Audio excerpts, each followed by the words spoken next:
climate is critical to our success. Smart Start involves the private sector in customizing the educational program to the needs of each community. Smart Start is critical for a good business climate. Smart Start provides the important first steps to an educated workforce that is tremendously important today. First, I'd like to introduce Bob Ingram. Bob is formerly with GlaxoSmithKline and now general partner in Hatteras Venture Partners.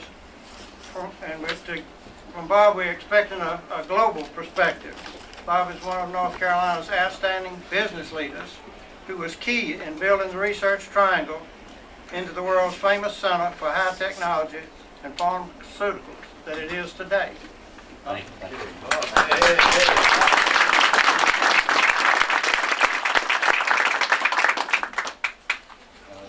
Thank you, Representative Crawford. Let me just say at the beginning, I want to thank you on behalf of many of my colleagues here from the business community for your long-standing support of the business community in North Carolina and the creation and maintenance of good jobs. Thank you. Thank you for that leadership.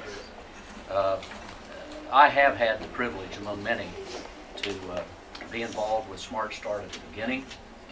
I've also had the privilege, both in my previous roles at GlaxoSmithKline, and now working on 6 different corporate boards, as well as our own firm, Hatteras Venture Partners, where we invest in life science companies to start them here in the Southeast and keep them here, to observe a number of different societies and a number of different models in terms of how you create the most important capital.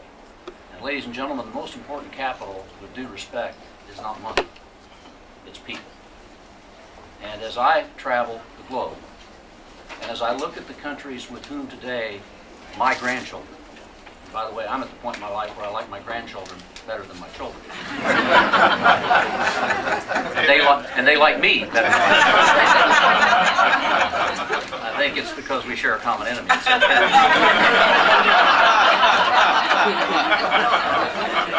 But in all seriousness, like all of you who have children and grandchildren, I want a better future for them.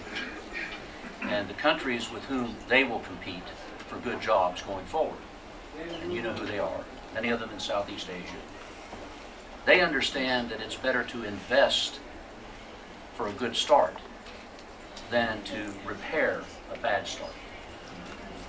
And today, the countries that we're competing are doing just that. I was in China not too long ago with Erskine Bowles, and we saw firsthand evidence of their commitment as a country to early childhood education. And ladies and gentlemen, we in North Carolina, thanks to Governor Hunt, thanks to a bipartisan effort, have a great model in place that we need to protect and build.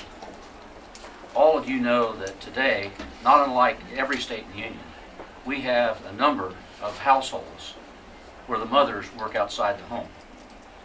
These kids need to have a support system, but more than that, an investment in them so that when they do start school, they have the best chance to succeed. As someone who spent his whole career in pharmaceuticals, ladies and gentlemen, the best medicine is not to have to take any. And that's about prevention. And really, Smart Start is a great investment in that if we give these kids a better, good start, with, I would tell you, a sound return on value investment, we reduce the dropout rate, which is very costly. That's not good ROI. We also reduce the even further horrible event of incarceration.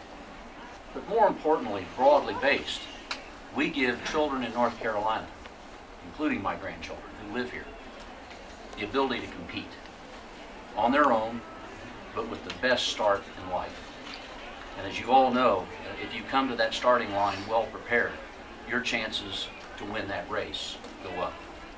And I would just urge all of us to work together as a bipartisan effort to make sure that the investment we've made to date in Smart Start continues to pay dividends. I will say to you, as a taxpayer, as a businessman, and as a grandfather, it's the right thing to do. Thank you very much.